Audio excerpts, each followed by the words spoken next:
morning, everybody. Thank you all for coming out. I got to tell you, I wish there was more people in the net seats back there. Looking at the map, we're going to have to fire some people up over there. Thank you all for being here. Our RNC chairman spoke last night, and he was very clear. We have a mandate. Rebuild the party, get out the vote, and protect the ballot. I'm frequently asked, Dave, why are you running? I'm running for the same reason that I ran as second vice chair, to secure our elections. When I started the journey of election security, some people with Gold Dome called me a tinfoil hat conspiracy theorist. A couple weeks ago, Director of National Intelligence Tulsi Gabbard came out and confirmed exactly what I've known for several years. Our systems are not secure.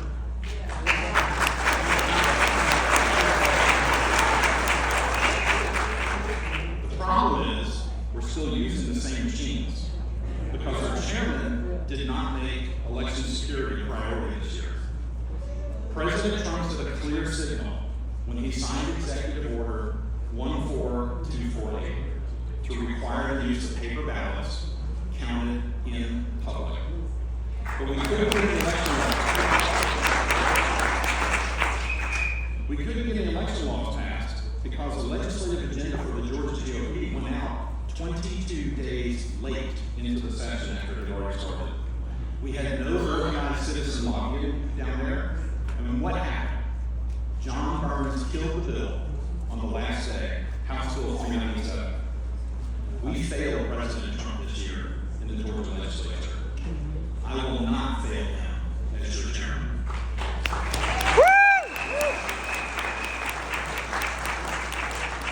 Let's talk about getting out the vote. We stand at a pivotal moment right now with the future of the Republican Party. We need a clone of Trump Force 47 in order to make us successful in 2026. We can do it, but there's a divide in the Georgia Republican Party between the kids who've been on the playground for a long time and the new kids. Like some of y'all here today, I'm one of the new kids. We're sometimes looked down at and bullied by the older kids, but the reality is that we all need to work together. We have to figure out a way to play together on the ball field where the Democrats are going to take away the playground. We'll need lots of people to get the job done. We're going to need money too. Recruiting people will take a strong leader who shows them respect and appreciation. It's going to take money. To get the money, we need trust and transparency. People do not give money to organizations that they see as wasting their money on expensive watch parties. We lack trust and transparency, and that's why I think that we need to doze the Georgia GOP.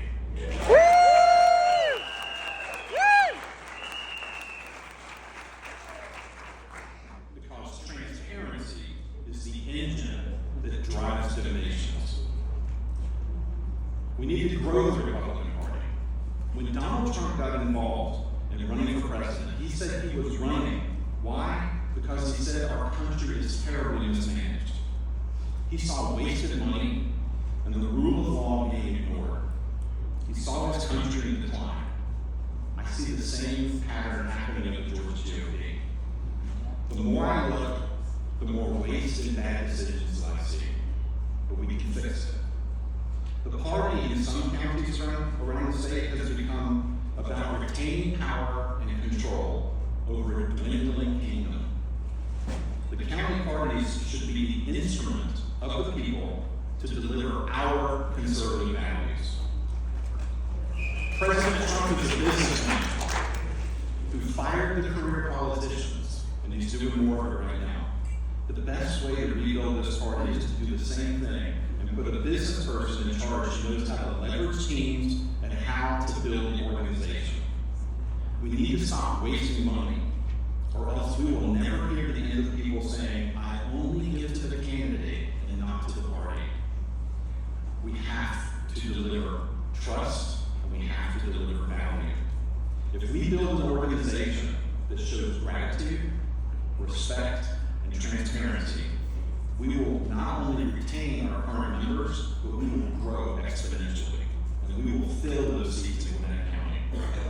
If we hope to win in 26, we have to have a solid growth plan. We'll rebuild the party by recognizing our members and delivering more value to them than just emails with a red donate button. People want to know how they can move the needle. You folks out here want to know how they can move the needle. We need to get energized young people involved.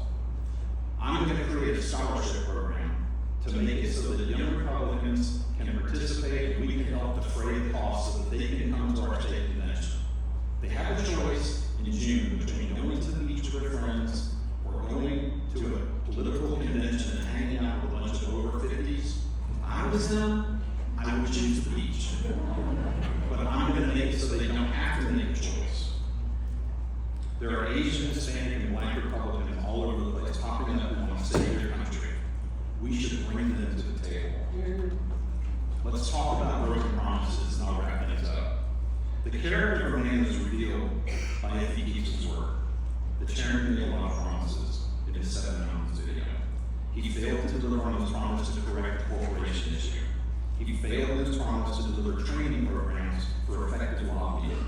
He failed to get competitive quotes on vendors. He still gives $30,000 and $200,000 no-bid contracts to his relationships. And he hired his best friend to be executive director. I will not do that. With me, it's not going to be politics as usual. Lagoon had shot. 2026 is looming. The Democrats at Project 2030, they're committed to taking over our legislature, and they're going to do it if we don't stop them. We need a chairman who unites, who doesn't divide, who inspires, and doesn't waste your money. The current chairman wants you to believe that we can't survive without him. I know that we can't win without you. I'm not here to tear things down. I love this party. I love a lot of people in this room today. I'm here to help build an amazing